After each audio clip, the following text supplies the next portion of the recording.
प्रचार सभा बदलली, शोक सभेत आमदार महेश शिंदेंनी वाहिली श्रद्धांजली। देऊर गावातील प्रचार सभेदरम्यान शांततेत रॅली।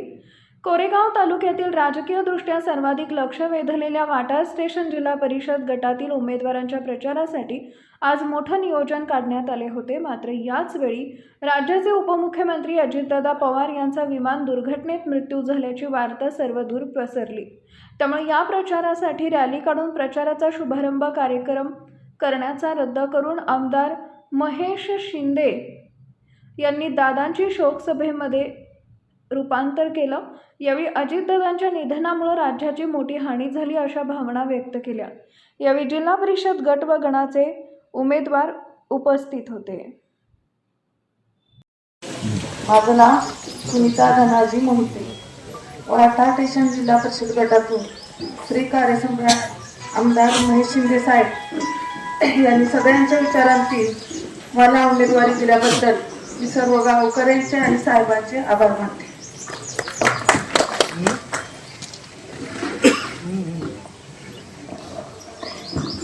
नमस्कार, मी अनिता बोलते, वाटाळ स्टेशन मधून उभी। मला तुमच्या सर्वांची आशीर्वादाची गरज आहे।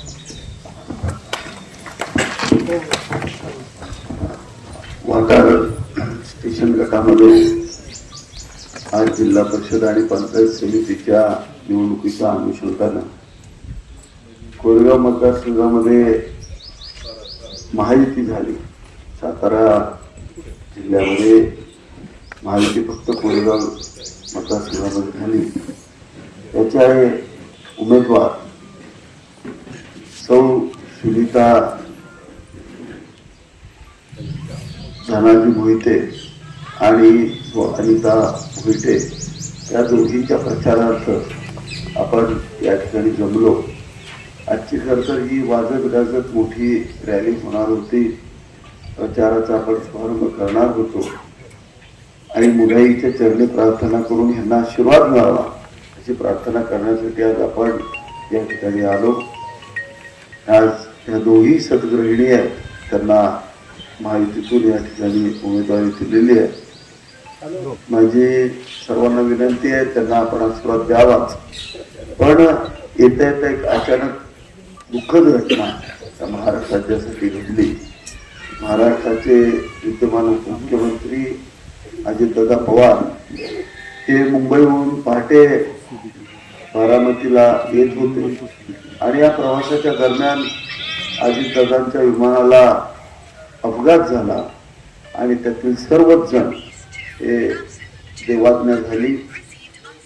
हे फार मोठं दुःख, फार मोठा राजकीय धक्का त्या संपूर्ण महाराष्ट्राला बसलेला आहे आणि म्हणून आपण सगळेजण या ठिकाणी कुठलेही फटाके न वाजवता आज कुठलाही प्रचार सुद्धा आपण करायचा नाहीये। एक दिवस शोकसभा पाळून आपण दादांना भावपूर्ण आदरांजली व्हायची। जन्म झाला म्हणजे मृत्यू हा येतोच।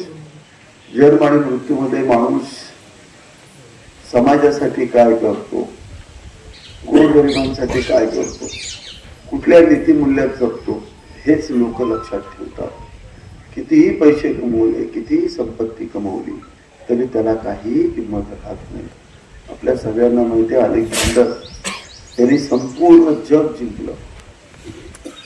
ज्या वेळेला त्याचा शेवटच्या क्षणाला त्याला कळलं, अरे मी जग जिंकलं, परंतु आता त्याला एका आजारानं ग्रासलं होतं। त्यांनी जगातले सगळे मोठे वैद्य बोलवले। त्या सगळ्यांनी सांगितलं की बाबा आता तू फार दिवसाचा सोबती नाही आहेस, तू जाणार आहेस। तर त्याने एक लिहिलेला जे ग्रीस मध्ये तुम्ही पाहू शकता, त्यांनी लिहिलंय त्याच्यामध्ये, माझा मृत्यू झाल्यानंतर माझे 2 हात असे उघडे ठेवा आणि सगळ्या जगाला पाहू द्या की जगत जेता अलेक्झांडर सुद्धा जाताना काहीही घेऊन दिलेला नाही। हे सगळं जग जिंकलं पण मृत्यू तुम्ही कोणच काही घेऊ शकत नाही। आपण ही आयुष्यामध्ये अशीच नीतिमूल्य जगली पाहिजे। आपलं अध्यात्मशास्त्रही शिकवतं. जन्म आला म्हणजे मृत्यू आलाच, हे अध्यात्मशास्त्रामध्ये सांगितलेलं आहे. आज वारकरी संप्रदायाचे आमचे लोक असतील, आध्यात्मिक लोक असतील, प्रत्येक समाजाच्या, मुस्लिम समाजाच्या कुराणमध्ये जे सांगितलं तेच येशू ख्रिस्तांच्या बायबलमध्ये सांगितलं, तेच मौनी ज्ञानेश्वरांनीही सांगितलं. जीवनाचं अंतिम सत्य हे मृत्यू आहे.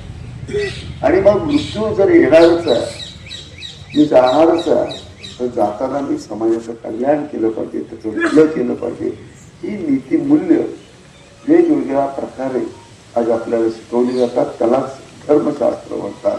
तर कुठलंही धर्मशास्त्र जगात येऊ द्या, त्या धर्मशास्त्रात त्याच्या पलीकडचं काहीच सांगितलेलं नाहीये. आज दादांचं गाणं एक परखड स्वभावाचे व्यक्तिमत्व म्हणून आपल्या सगळ्यांना ते मान्य होते. आज त्यांचं गाणं हे मनाला सगळ्यांच्या चटका जाऊन लावणार आहे. आणि त्यापेक्षा महाराष्ट्राच्या राजकारणामधलं एक फार मोठी घटना तयार झाल्या. मी संपूर्ण कोरेगाव मतदारसंघाच्या वतीनं, माझ्या संपूर्ण परिवाराच्या वतीनं आदरणीय अजितदादा पवार यांना भावपूर्ण आदरांजली वाहतो आणि भगवंत त्यांच्या आत्म्यास चिरशांती देवो ही ईश्वरचरणी प्रार्थना करतो. Ramakrishna Hari. Subscribe now and press the bell icon. Never miss an update.